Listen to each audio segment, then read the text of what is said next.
ఇక తెలంగాణ పక్క రాష్ట్రం ఛత్తీస్గఢ్లోనూ భూ ప్రకంపనలు వచ్చాయి.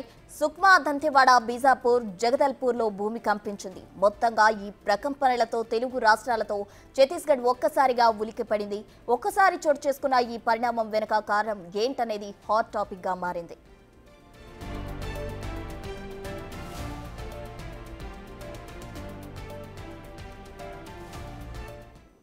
ఈరోజు ఉదయం సుమారుగా 7 గంటల 7:15 ఆ పరిసర ప్రాంతాల్లోనే నేను మంచం మీద పడుకొని ఉన్నాను. రాత్రి విజయవాడ వెళ్ళొచ్చి కొద్దిగా అంతా ఒళ్ళొప్పులుగా ఉండి పడుకొని ఇంకా కళ్ళు తెరవలేదు. అయితే అకస్మాత్తుగా మంచం ఎవరో ఊపుతున్నట్లుగా అనిపించి నేను కళ్ళు తెరిచి చూసేసరికి మంచం పక్కన ఎవరు కూడా లేరు. అటు ఇటు చూసి అసలు నాకు కొద్దిసేపు అయోమయం అయిపోయి నేను బయటకు ఉరికొచ్చాను. బయటకు వచ్చిన తర్వాత కొద్దిసేపటికి నాకు ముస్లిం బజారు కూడా అక్కడి నుంచి ఫోన్లు వచ్చి ఇట్లా మాకు భూకంపం వచ్చిందని చెప్పారు. అప్పుడు నాకు కన్ఫర్మ్ అయింది ఈ భూకంపం వచ్చి ఉంటుందని. మరి జనాలందరూ కూడా ఈ యొక్క వాతావరణాన్ని అందరూ కూడా తెలుసుకోవాలని కోరుకుంటున్నాను. సుమారు 7:27 సుమారుకు కమలాపూర్లో ప్రజలంతా భయభ్రాంతులకు గురైనరు. ఇంట్లో ఉన్నటువంటి బోళ్ళు తర్వాత ఇంట్లో ఉన్నటువంటి మొత్తం అందరూ కూడా భయభ్రాంతులతో బయటకు ఉరికొచ్చినటువంటి పరిస్థితి ఏర్పడ్డది. 2 సెకండ్లు భూకంపం వచ్చినట్టుగా భూకంపమే అని మేము అందరం కూడా బయటకు వచ్చినాం. భూమి కంపించి 2 సెకండ్లు కనుక ఇంకొక 2 సెకండ్లు వస్తే ప్రాణ నష్టం జరిగేది. ఈ కమలాపూర్ ప్రజలు భయభ్రాంతులో ఉన్నారు. ఇప్పటికైనా ఇక్కడ ఏం జరుగుతుందో ఏం పోతుందో కానీ మరి ఇట్లాంటి సంఘటనలు జరిగే ముందు సైంటిస్టులు ఏం చేస్తారు, మరి ఇక్కడ ఏం జరుగుతుందో కూడా అందరికీ తెలిసే విధంగా ముందస్తుగా మరి ఇక్కడ తెలిసే విధంగా ఉండాలి. ఈ భూకంపం వచ్చింది 100% ఇంకొక 2-3 సెకండ్లు కనుక వచ్చినట్టయితే అతి భారీ నష్టం జరిగేది. కాగా 3 రాష్ట్రాల్లో భూ ప్రకంపనలు రావడంపై భూకంప అధ్యయన నిపుణులు స్పందించారు.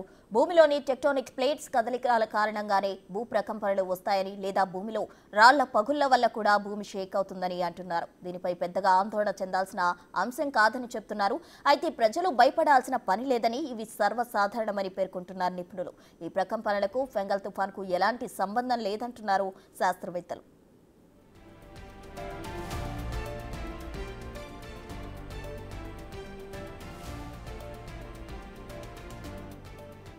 మా ఇంట్లో గిన్నెలు బౌళ్ళు కలకలాని ఊగినాయి. జేసీబీ పిల్లగాడు కూడా జేసీబీ పట్టుకుంటే జేసీబీ కూడా వణికింది. మా ఇంటి ముంగట మోరి ఉంటే మోరి కూడా వణికింది. బైక్ పట్టుకుంటే బైక్ కూడా కాలిపోతుంది. అంతా ఏంది ఆడల మొత్తం కలకల వణుకుతుంటే అందరు బయటకు వచ్చి చూసిండ్రు. అంతలక మేము అందరం రోడ్డు మీదకి ఉరికొచ్చినాం. ఇంట్లోకి వెళ్ళి గిన్నెలు బౌళ్ళు బయటపడ్డాయి. నా చిన్నతనాల నుంచి చూసినాం. మళ్ళీ ఇప్పుడు వచ్చింది. మాకు అంతా ఏదో అయోమయం అయింది. అంతా ఊగినట్టు అయింది. కారంగడ వణుకుడు పుట్టింది. మా వాడంతా ఇట్లా చెప్పుకుంటారు, అందరూ ఇట్లా అంటాను. ఈ దడ పోతలేదు, గుండె గబ గబ కొట్టుకుంటాంది. మనసులం కాలేదు పొద్దుడ కానించి. గిన్నెలు రేకులు అన్నీ అదిరినాయి. మా పాప బయట కూర్చుంది. సోఫాలు మొత్తం కదులుతున్నాయి అంటే సామాన్లు. ఎంతసేపు అవుతుంది మీకు ఇట్లా కదలబట్టి? 5 నిమిషాల కిందనే బెడ్ కిందికి పోదాం అనుకున్నదట. అదే సోఫా కిందికి పోదాం అనుకున్నదట చిట్టి. అటు నుంచి వచ్చింది అక్క మొత్తం కదులుకుంటా అంటుంది. అంతే ఇక షాక్ అయినాం. ఘోరంగా కదలే బెడ్లు అయితే. పొద్దున భూమి కంపించడంతోనే ఇల్లంతా అదురుతుంది ఏందనేసి గిన్నెలు పడిపోతుంటే ఆ భయంతో మేము అందరం బయటికి, నేను ఆ పిల్లలు రోడ్డు మీదకి వచ్చి చూస్తుండగా జనాలందరూ మా కాలనీ వాసులు కూడా ఇదే రోడ్డు మీదకి వచ్చి భయభ్రాంతులకు గురయ్యారు. అసలు ఏం జరిగింది అనుకునే టైంలో భూమి మొత్తం కంపించిపోయింది. అయితే నేను ఛాయ్ తాగుదాం అనేసి కుర్చీలో కూర్చొని ఉన్నాను. సరిగ్గా 7:27 ఆ సమయంలో ఒక్కసారి వైబ్రేషన్ వచ్చినట్టు అయింది. ఏంది అనేసి నేను బయటకు వచ్చేసాను. బయటకు వచ్చేసరికి చాలామంది కూడా వచ్చారు. ఏంది అనేసి 2 నిమిషాల దాకా నేను అసలు స్ట్రక్ అయిపోయాను. అప్పుడు అర్థమైంది ఇది భూకంపం అనేసి.